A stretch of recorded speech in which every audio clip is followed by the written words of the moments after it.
العالمین والصلاة والسلام علی سید المرسلین اما بعد فاعوذ باللہ من الشیطان الرجیم بسم اللہ الرحمن الرحیم۔ الحمدللہ مغرب کی نماز کے بعد یہ ہم سلسلہ لے کر آتے ہیں کہ مختلف پریشانیوں، مختلف آزمائشوں اور مختلف مصیبتوں میں جو گھرے ہوئے افراد ہیں ان کے لیے کوئی قرآنی حل لایا جائے کہ قرآن ہماری کیا رہنمائی کرتا ہے، قرآن ہمیں کیا سولوشن دیتا ہے۔ آج کے دور میں اور اس سے پہلے بھی مہنگائی، محتاجی، بے روزگاری، تنگ دستی کی شکایات ایک بڑی تعداد کرتی ہے، اور یہ جو حالات ہمارے سامنے ہیں اس میں تو مہنگائی کا جو طوفان ہے وہ بہت زیادہ آ چکا ہے۔ لیکن کئی مرتبہ ایسا ہوتا ہے کہ مہنگائی ٹھیک ہے اپنی جگہ موجود ہوتی ہے،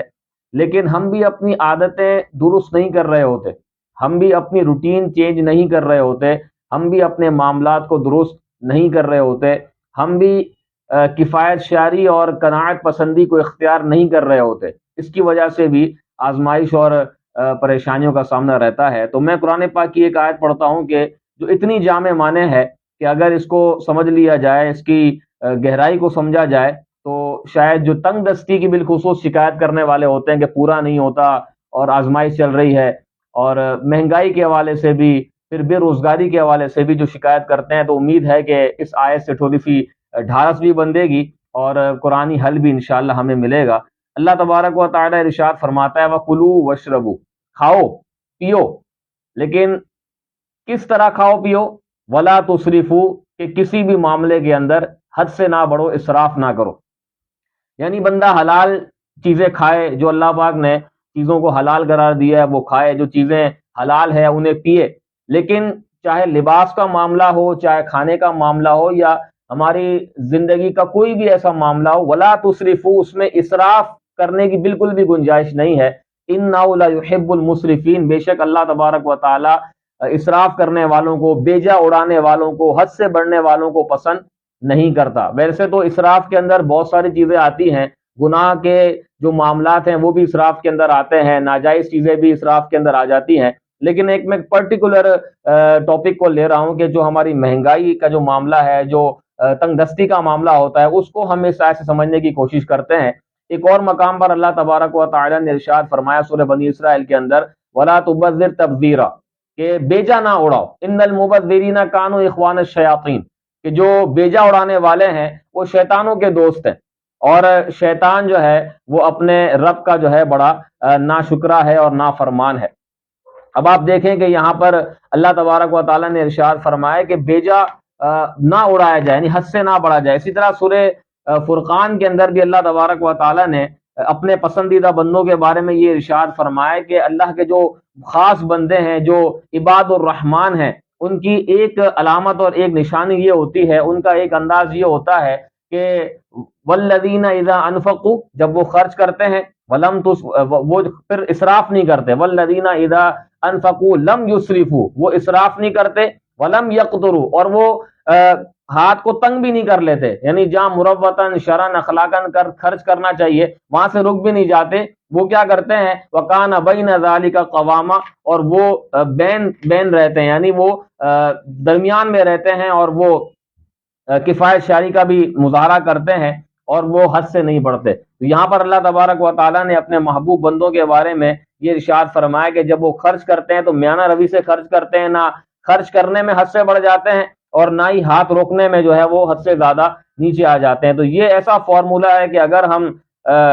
اس پر عمل کرنے والے بن جائیں تو میں سمجھتا ہوں کہ مہنگائی کا رونا رونے والے، تنگ دستی کا رونا رونے والے یہ رونا ختم کر دیں گے۔ کیونکہ اگر میں آپ کو یہ بیان کروں کہ ہماری جو ڈیلی روٹین ہے، بہت سارے ہمارے دن کے ایسے معاملات ہوتے ہیں کہ جس میں ہم کفایت شعری کر سکتے ہیں، لیکن وہاں ہم اپنی عادتیں کیوں نہیں بدلتے کہ بس ہمیں جو ہے وہ اس کے بغیر ہمارا گزارا نہیں ہوتا۔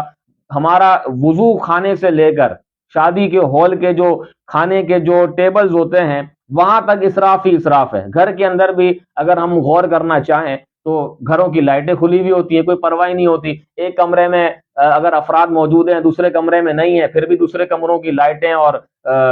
فینس کھلے ہوئے ہیں، کوئی پرواہ نہیں ہے۔ یہ بھی اسراف ہے۔ بعض اسراف گناہ ہوتے ہیں، بعض اسراف مکروہ ناپسندیدہ ہوتے ہیں، بعض اسراف مروت کے خلاف ہوتے ہیں۔ تو اگر یہ بیجا جو ہے وہ لائٹیں کھلی ہوئی ہیں، کوئی حاجت نہیں ہے، کوئی ضرورت نہیں ہے، تو یہ اسراف ہے اور یہ ناجائز اسراف ہے۔ اسی طرح وضو کرنے میں اگر ہم دیکھیں تو اتنا پانی ضائع ہو رہا ہوتا ہے کہ شاید اس ضائع ہونے والے پانی سے کوئی اور بندہ وضو کر لے۔ کھانے کے برتن دیکھیں تو تھوڑا کھا کے بہت سارا جو ہے وہ ضائع کر دیا جاتا ہے۔ اب اگر کھانے والے نے ہاتھ روک بھی دیا ہے تو وہ کھانا معاذ اللہ ڈسٹ بن کی نظر ہو جاتا ہے، اور نہ جانے ہم کہاں کہاں اس کو ضائع کر دیتے ہیں۔ اور بھی اگر ہم دیکھیں، اسی طرح کفایت شعری کی اگر میں بات کروں تو وہ افراد کے جن کو سگریٹ پینے کی عادت ہے،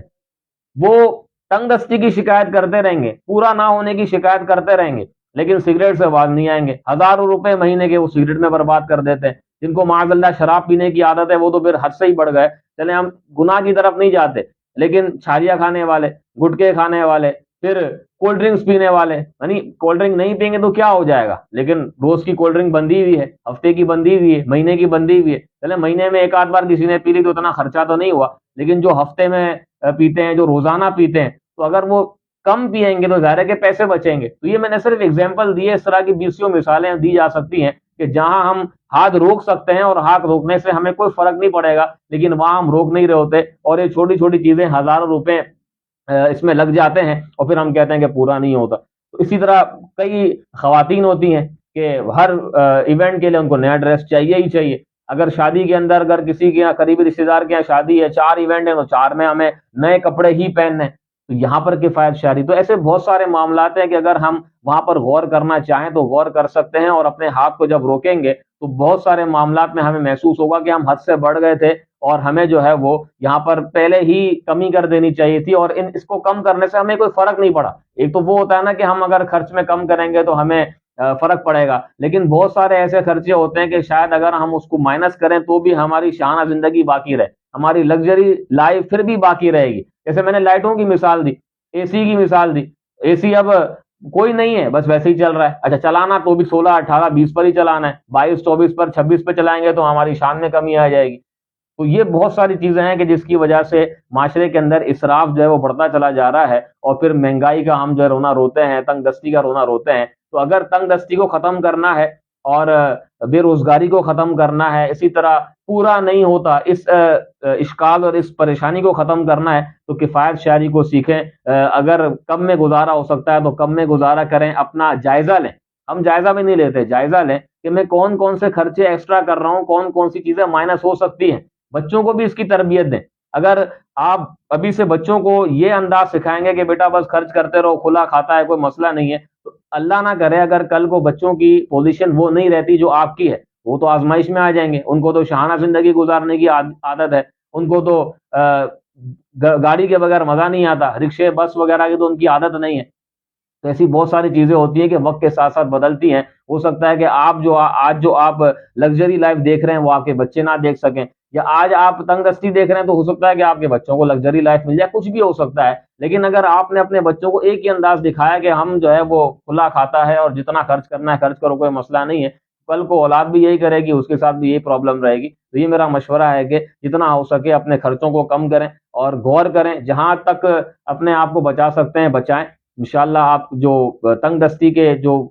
شکایت کرتے ہیں اس میں ضرور کمی آ جائے گی۔ اللہ پاک ہمیں ان باتوں پر عمل کرنے کی توفیق عطا فرمائے۔ آمین بجاہ النبی الامین صلی اللہ علیہ وسلم۔